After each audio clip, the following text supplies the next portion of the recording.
Piece be with you. Prayer. இன்றைக்கி நம்ம ப்ரேயரை குறித்து பார்க்க போகிறோம். லூக்கா 21:36.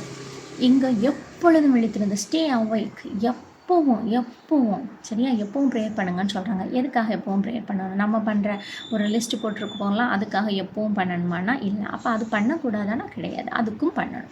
அப்போ எதுக்காக நம்ம இம்பார்ட்டன்ஸ் கொடுத்து பண்ணணும்னா, வசனத்தோடைய ஸ்டார்டிங் சொல்லுது, இனி சம்பவிக்க போகிறவைகளுக்கு தப்பி.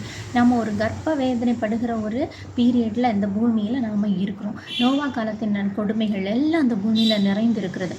வெளியில் போகிற பாதுகாப்பில், வீட்டுக்குள்ளால் இருந்த பாதுகாப்பில், கொடுமைகள், அநியாயங்கள், அக்கிரமங்கள், பிரச்சனைகள், ஒரு எதுவுமே, அதாவது இப்படி தான் நம்ம நினைத்து பார்க்க முடியாத, சிந்தனையில் கூட முடியாத அப்படிப்பட்ட கொடுமைகள் நிறைந்த பூமி நோவா காலத்தில் இருந்தது போலப்பட்ட பூமியில் நாம் இன்னைக்கு இருக்கோம். ஸோ இவைகளுக்கு தப்பி அந்த பீரியடில் நம்ம தப்பவும், அடுத்தது பார்த்திங்கன்னா, இது ஃபஸ்ட்டு நம்ம வேர்ட்லியாக தப்புறதுக்கு நம்ம எதிர்காலத்தை நம்ம அறிந்தால் தான், நாம் அறிந்து உணர்ந்து செயல்பட்டால் தான் நம்ம தப்ப முடியும். நமக்கு தெரியணும்ல, இது எனக்கு கண்ணி, ஸோ இதில் நான் தப்பணும், இது என் குடும்பத்துக்கான கண்ணி, நான் தப்பணும், அதற்காக ப்ரேயர் பண்ணணும். அடுத்தது பார்த்தா, இது அப்படியே ஸ்பிரிச்சுவலாக பார்த்தா, ஏசப்பா வரப்போகிறாங்க, வந்து சீக்ரெட் கம்மிங்லாம் ரகசிய வரிகளில் நாம் அழைத்து செல்லப்பட்டோமானால் தப்பிட்டோம், அழைத்து செல்லப்படாவிட்டால் தப்பவில்லைன்னு அர்த்தம். ஸோ நாம் அதுக்கு பிறகு இந்த ஆன்டிகிரைஸ்டோடைய ரோலில் இருக்க முடியாது, ரொம்ப கொடுமையானது.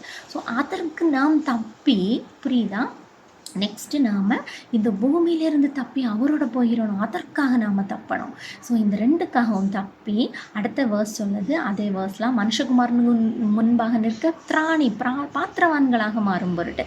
செகண்ட் என்னென்னா, நம்மளை தகுதிப்படுத்தி கொள்ள, அவருக்கு முன்பாக அவர் வரும்போது அவர் நம்மை அழைத்து செல்ல நம்மை தகுதிப்படுத்துகிறதற்காக ப்ரேயர் பண்ணணும்.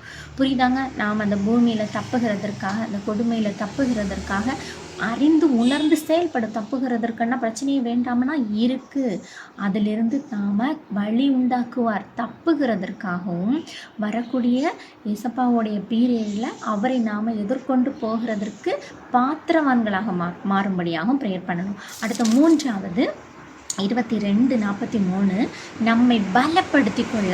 அதாவது நம்ம ப்ரேயர் பண்ணும்போது ஏசப்பா அந்த இடத்துல, ஏசப்பா கிராஸுக்கு போகும்போது, இந்த பாத்திரம் என்னை விட்டு நீங்கள் கொடுமானாலும் ஒரு ப்ரேயர் பண்ணுவாங்க. அப்பொழுது அவர் சித்தத்துக்கு ஒப்பு கொடுக்கும்போது தேவதூதன் வந்து அவரை தேற்றினான். ஸோ பலப்படுத்தினான்னு சொல்லிட்டு இந்த வேர்ஸ் சொல்லுவோம். So angel strengthen him. சரியா, ஏஞ்சல்ஸ் வந்து ஸ்ட்ரெங்தன் பண்ணுறாங்க.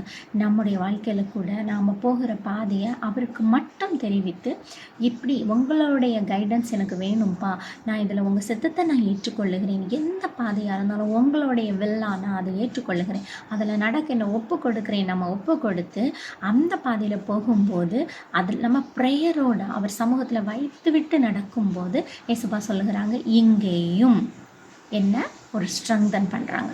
ஏஞ்சல்ஸ் வந்து நம்ம ப்ரேயர் டைமில் ஸ்ட்ரெங்தன் பண்ணுவாங்க.